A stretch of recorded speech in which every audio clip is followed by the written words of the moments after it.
Burley, the lead tour guide here at the Tuckerton Seaport. Today I'm going to be telling you guys about turtles. Now, what is a turtle exactly? Well, a turtle is a kind of reptile with more than 300 species. It's distinguished from other reptiles such as snakes and lizards due to their shell. Their shell actually evolved from their rib bones.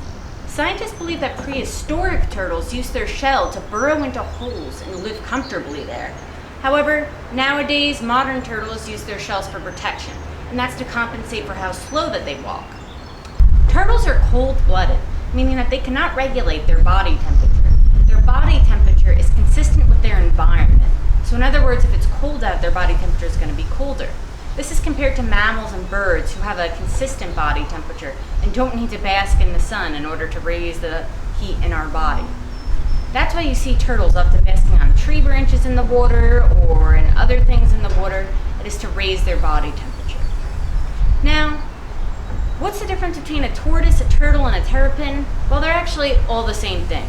Tortoises are turtles that just live on land, typically in hot and dry climates.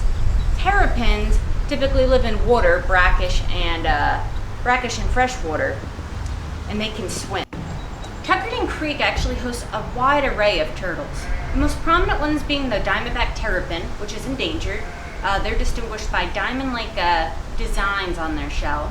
Another one's the common snapping turtle, which is the biggest turtle in New Jersey, not including sea turtles on the coast. We also have red-bellied turtles and red-eared sliders, which are kinds of terrapins. Come on out on our creek tour if you want to see them.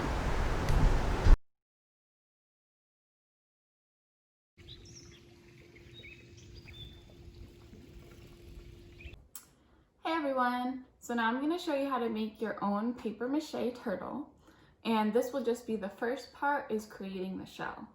So the materials you'll need for the first part is, first you'll need a bowl or a balloon, and this is what we will mold our shell around. Then if you're using a bowl and not a balloon, you'll need some plastic wrap just to protect your bowl and make sure it comes off easily. Then you'll need a mixing bowl, some water, and then for the paste you'll either need some glue, just any kind of white glue, or flour.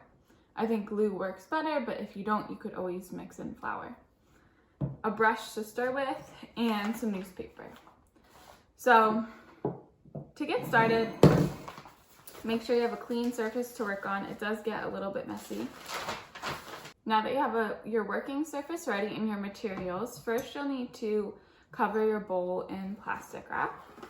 All right, now your bowl is ready, we're gonna make the paste.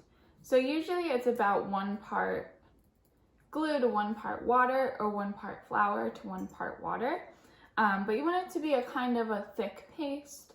So I'm just gonna put in my glue first and then add water until it feels like the right consistency.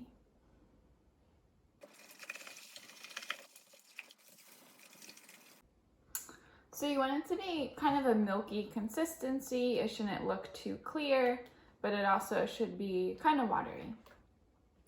So you have your mix ready, and now you'll need your newspaper. So the newspaper is what we'll use for the paper mache. So you can rip it or cut it into strips.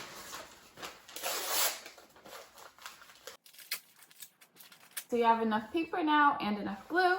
So you'll just take 1 piece of newspaper at a time and just wet it in your paste, and then put it right on and smooth it out. So you'll keep doing this until your whole mold is covered. Whether you're using a balloon, you want to, go halfway down the balloon and create that shell shape, or a bowl, however far down you think will make the shape you want. And you just continue adding these and overlapping them as you go, because we want to create a strong shell.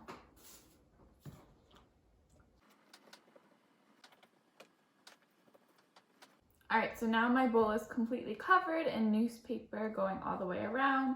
I don't see any empty spots, but I'm gonna go ahead and do a second layer just so I know it's strong. So once you've created a second layer over your shell, you want to make sure that there's no newspaper sticking up, no dry spots. Make sure it's all smooth so that when it dries, it will be a nice solid shell. And then this is it for part 1, so you'll have to let this shell dry. It might take overnight, so just leave it in a safe place. All right, so before you clean up your paper mache paste, we're also going to make the head with paper mache, and the legs we'll make later with cardboard. So to build the head, you'll need newspaper and masking tape or some kind of tape. I think masking tape works best.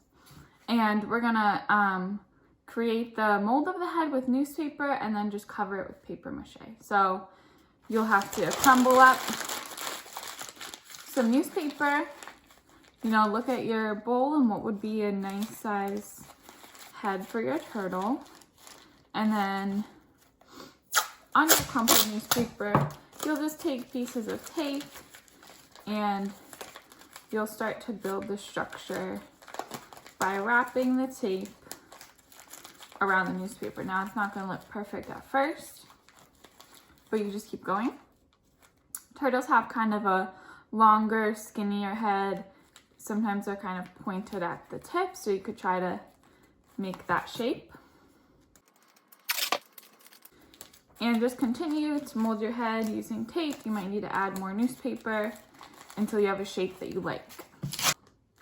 All right, I think I like this shape, so I'm gonna do the same technique that I used on the bowl for the shell with the paper mache. Is just taking scraps of the newspaper, putting them through paste, and laying them over the head. Now you might need to use a bit smaller pieces on this, but again, you want to make sure they're smoothed out and flat. And this time, instead of just covering the top, you want to go all the way around and make sure it's all the way coated with paper mache. All right, so now that my head is all covered in paper mache, I can leave it to dry with the shell. And now we're done with the paper mache, so you can clean up your paste and everything. And in the next part, we will do assembly and painting. Okay, so now this is part 2, finishing the shell and creating the legs of the turtle. So you should have your shell taken off your bowl or balloon like this. And I'm just gonna trim up the edges. Mine were a little messy, so that's the first step. So once you clean up your edges, we're gonna need to get a piece of cardboard to cover the bottom of the shell. So if you don't have cardboard, you could use cardstock or thick paper, but basically you want to flip your shell over and trace it on the cardboard so you have a circle the same size. Now that I have the bottom of my shell cut out, I can line it up and use some masking tape to tape around the edges and attach it. Remember, we're going to be painting the whole thing, so if tape sticks over the edge, I'm not going to be worried about it. I'm just going to paint over it later. Okay, so now my shell is attached to the bottom part, nice and flat, and I can attach the legs. So an easy way to make the legs, if you have an old paper towel or toilet paper roll, you could just cut it down into 4 pieces and attach them like that. They're already made. Or you could try to make them out of cardboard if you want them to stick out, or any hard paper that you have. Then you can go ahead and tape on the legs. So now you can see how my turtle is going to stand a little bit off the ground now that I added the legs. So then the last part we need to attach here is the head. So depending on how your head ends here, I might trim mine a little more and then just attach it with tape the same way.